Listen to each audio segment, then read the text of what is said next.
नमस्कार. दुपारचे 2 वाजतायत. बुलेटिनमध्ये तुम्हा सर्वांचं स्वागत. मी कल्याणी दीक्षित. आता बातम्या सविस्तरपणे. मनसेचे रेल्वे भरती आंदोलन प्रकरणी मनसे अध्यक्ष राज ठाकरेंची आता निर्दोष मुक्तता झाली. मनसेनं 2008 मध्ये हे आंदोलन केलं होतं. 2008 साली रेल्वे भरती दरम्यान कल्याण स्थानकावर उत्तर भारतीय उमेदवारांवर मनसे कार्यकर्त्यांनी मारहाण करत रेल्वेचं देखील मोठं नुकसान केलं होतं.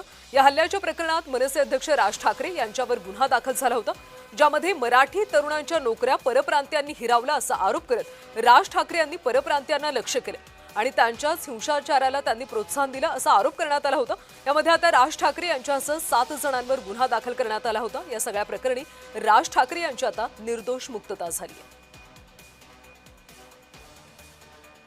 12 विटनेसेस तपासण्यात आले, पण त्या 12 विटनेसेस मध्ये आरोपी नंबर 1 ते 7 यांचं अलिगेशन होतं की स्पॉट प्लेस ऑफ इन्सिडेंटला हजर होते. पण ऍडमिटेडली देयर आर नो विटनेसेस जे कोणी म्हणेल की बाबा त्या घटनेच्या वेळी आरोपी नंबर 1 ते 7 हजर होते. त्या फॉर वॉन्ट ऑफ एव्हिडन्स त्यांना अक्विट करण्यात आला. As far as number 8 is concern CD recover करण्यात आली, बट ऍडमिटेडली 65B एव्हिडन्सचं सर्टिफिकेट नसल्यामुळे ती सीडी कोर्टामध्ये प्ले करता नाही आली. ती प्ले करताना आल्यामुळे त्याच्यामध्ये नक्की काय आहे ते कोर्टासमोर आलेलं नाहीये.